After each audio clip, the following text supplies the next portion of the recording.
प्रधानमंत्री जी मेरे याद है वो कहते थे कि दलितों को मत मारो मुझे मार लो, बेटी तो बेटी होती है। आज क्यों चुप्पी है? क्या उस बेटी की अस्मिता का जवाब नहीं देगी सरकार? आज मैं सह नहीं पा रहा हूँ क्योंकि चारों तरफ सन्नाटा है। क्यों है? जाति व्यवस्था की देन है।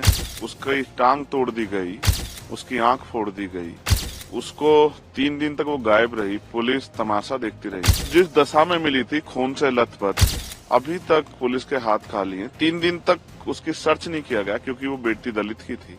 मैं इसमें निशब्द हूँ क्योंकि हम उस पावर में नहीं है कि जिन अधिकारियों ने लापरवाही की उनको सस्पेंड कर सके। ऐसा न्याय हो कि दोबारा कोई अपराधी किसी बेटी का अपमान करने से पहले 1000 बार सोचे। इसको सुनिश्चित कराने के लिए आज मैं यहाँ बैठा हूँ। मैं काफी देर से यहाँ बैठा हूँ। उसका कारण ये है कि अयोध्या, जहाँ उत्तर प्रदेश में कहा जाता है कि राम राज है, वहाँ इतनी बड़ी घटना हुई है कि एक बेटी जिसके साथ निर्भया से भी बुरा,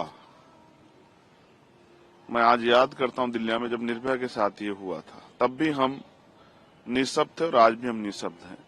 उसकी टांग तोड़ दी गई, उसकी आंख फोड़ दी गई, उसको 3 दिन तक वो गायब रही, पुलिस तमाशा देखती रही क्योंकि किसी नेता की, किसी अभिनेता की, किसी मंत्री की, किसी पूंजीपति की, किसी उद्योगपति की बेटी नहीं थी, गरीब की बेटी थी। इस वजह से जो चुप्पी है, उस चुप्पी पे सरकार को जवाब देना चाहिए।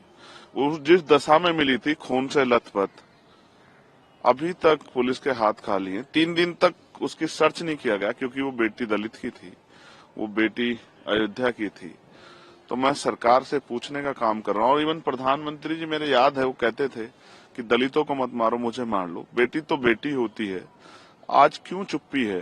क्या उस बेटी की अस्मिता का जवाब नहीं देगी सरकार? मैं यहाँ इसलिए हूँ क्योंकि बाबा साहब अम्बेडकर ने कहा था कि मैं किसी भी देश की तरक्की उस देश में रहने वाली महिलाओं की तरक्की से मापता हूँ। आज मैं सह नहीं पा रहा हूँ क्योंकि चारों तरफ सन्नाटा है। क्यों है? जाति व्यवस्था की देन है या मीडिया सरकारों के खिलाफ आवाज नहीं उठनी चाहिए? बहुत सारे सवाल है, उनको लेकर मैं बाबा साहब अम्बेडकर की शरण में हूँ क्योंकि जब जब मैं कमजोर पड़ता हूँ, जब मैं दुखी होता हूँ तो उन्हीं की शरण में जाता हूँ कि वो मुझे मेरे जो अधिकार हैं, मेरे कर्तव्य हैं, उनको पूर्ण रूप से निर्वहन करने की शक्ति दें कि मैं उनका सही प्रयोग कर सकूं।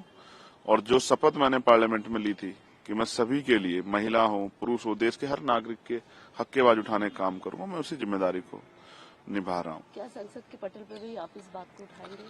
मैं स्पष्ट करता हूँ, मैं वैसे मैं एक वकील भी हूँ, संसद का सदस्य होने के साथ साथ मैं मर्यादा का बड़ा पालन करता हूँ, लेकिन आज मैं खुद को रोक नहीं पा रहा हूँ क्योंकि मेरी तकलीफ, और मैं इसमें निशब्द हूँ क्योंकि हम उस पावर में नहीं है कि जिन अधिकारियों ने लापरवाही की उनको सस्पेंड कर सके।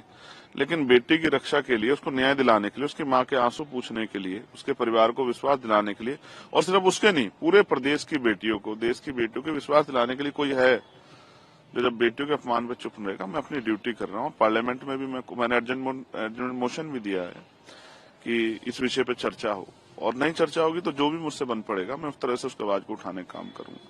मेरे लिए महत्वपूर्ण है कि बेटी के सम्मान की और ऐसा न्याय हो कि वो किसी पार्टी जुड़ा हो, किसी धर्म से जुड़ा, किसी जाति जुड़ा, ऐसा न्याय हो कि दोबारा कोई अपराधी किसी बेटी का अपमान करने से पहले 1000 बार सोचे। इसको सुनिश्चित कराने के लिए आज मैं यहाँ बैठा हूँ।